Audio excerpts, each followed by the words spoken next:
que é o maior arrependimento da sua vida, Carlos? Você fala assim, ó, isso aqui é o maior arrependimento da minha vida, eu quero que todo mundo saiba para não passar essa mesma coisa. Porra, eu não sei, cara. Arrependimento? Olha, não, sabe por quê? Me serviu de lição. Eu me arrependi de muitas coisas, de colegas. Mas me valeu como lição. Tive muito desgosto, a tristeza com pessoas que foram lançadas pelo meu pai e que falavam muito mal de mim, tentaram me tirar do Silvio. E o Silvio, não preciso puxar o saco dele, porque eu já estou em final de carreira, ele está mais lá. Ele tem uma coisa que poucas pessoas têm, honra. Eu tenho um acerto de fio de bigode com o Silvio. Eu fico até emocionado.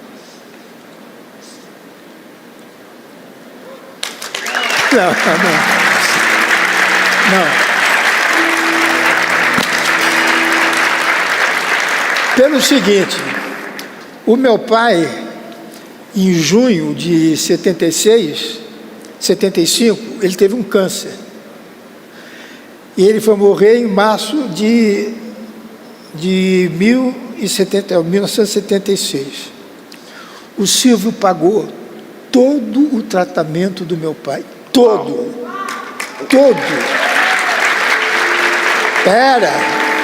Ele tinha dinheiro para isso. Agora é que entra o Silvio. Nunca me pediu um recibo. Ninguém podia saber. Então eu disse assim, Carlos, quanto é que vai custar a operação? Tanto. Dá um cheque teu e fala para a Zilda, que eu coloco o dinheiro. Ele nunca prestou contas comigo. Ou eu com ele. Isso foi muito bonito, porque a palavra do Silvio é lei. Quando ele me levou para... eu tenho um arrependimento. Vai lá. Tenho. Eu briguei com o Silvio uma vez. Conta para nós a briga com o Silvio. Eu briguei com o Silvio, por causa da televisão. Fiquei 11 anos sem falar com o Silvio. 11 anos. Na minha casa não se ligava domingo a televisão na Globo. E o pior, eu fui saber muito depois que eu estava errado. Fizeram na minha cabeça. Fiquei 11 anos sem ouvir a voz dele. E cada um tem a sua religião. Eu fui criado dentro do Espiritismo. E sou devoto de Nossa Senhora. Eu jogo em todos, né? E tenho meu preto velho. A minha religião é essa. Primeiro, Deus. E o Silvio é judeu. Judeu. Ele é judeu filosoficamente ou é judeu praticante? Não. Ele, que eu saiba, não, porque ele faz Natal. Ele faz festa de Natal. Mas ele, eu acho que não vai à sinagoga. Mas as filhas se casaram na sinagoga. Mas aí, quando eu já estava meio estremecido com ele, porque erro meu, a gente era muito amigo, mas muito. Por exemplo, ele tinha vergonha de ter um carro do ano. Então ele tinha vergonha de sair com aquele carro. A gente saía todo sábado. A minha ex-mulher, minha primeira mulher, o Silvio e a Cidinha, todo sábado. Eu deixava o meu Maverick na casa dele, pegava o Impala. E a gente ia sair com o Impala, 64. Que carrão, né? E achava que o carro era meu. Ele tinha uma lancha. Eu gostava muito de esquiar. Ele tinha uma lancha. O pessoal achava que a lancha era minha. Não podiam dizer que isso... Por quê? Porque como ele vendia coisas para uma pessoa de poder aquisitivo muito baixo, ele tinha medo que as pessoas... Pô, ele está pegando meu dinheiro, está comprando uma lancha. Entendeu? Então ele tinha uma lancha, acho que 21 pés, só para esquiar. E a lancha dizia que era minha. E nessa época ele estava passando uns problemas sérios, a gente saía só nós dois, e a gente falava muito, conversava muito. E isso fez enraizar a nossa amizade. E o que ele fez pelo meu pai. Eu jamais ter palavras ou gestos para agradecer um homem desse. E quando eu fui para o SBT, por que eu falei espiritismo? Porque às vezes eu sonhava, porque eu sofri muito quando a Globo botou a Praça no Ar, que eu achava que era eu que ia sentar no banco. E o Boni não quis uma pessoa exatamente diferente do meu pai, botou Miele. Lembra do Miele?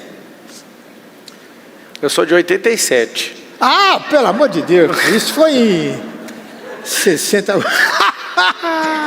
Você sabe que às vezes acontece isso, porque para mim o tempo não passou.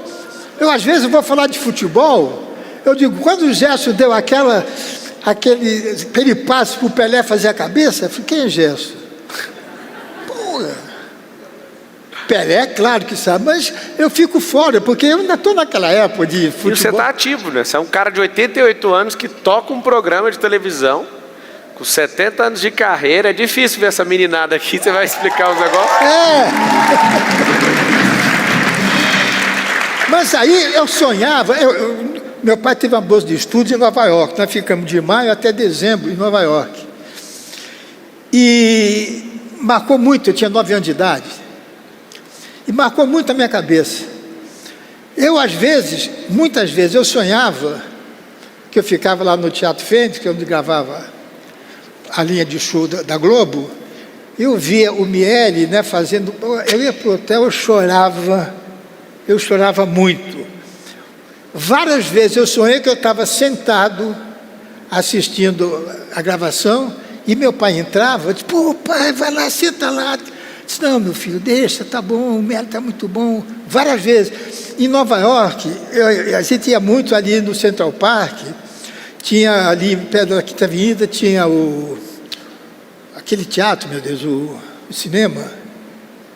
Pô, aquele cinema... Aquele que fechou em 1973? Não, tem até hoje. Oh, meu Deus. Não, Médici era o ginásio. Bom, não importa. Eu estava numa calçada com meu pai e minha mãe e o Silvio na outra. Meu pai dizia, filho, vai lá falar com o Silvio, vai lá. Eu disse, não vou, eu não quero ouvir o que ele me disse uma vez.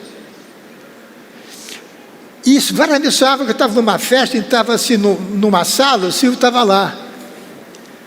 Eu sentia saudades dele, só que eu estava magoado.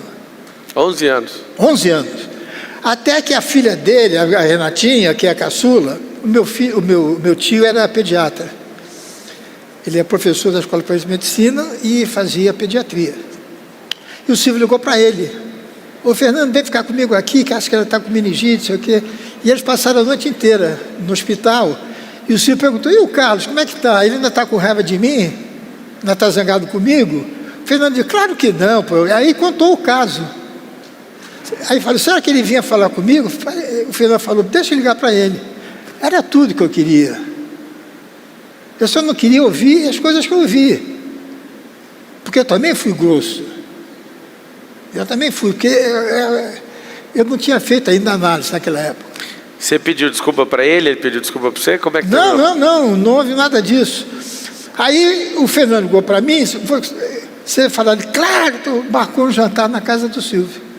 Vim eu, o Marcelo e o Beto, são 2 filhos mais velhos. Foi um abraço, olhos vermelhos, pô,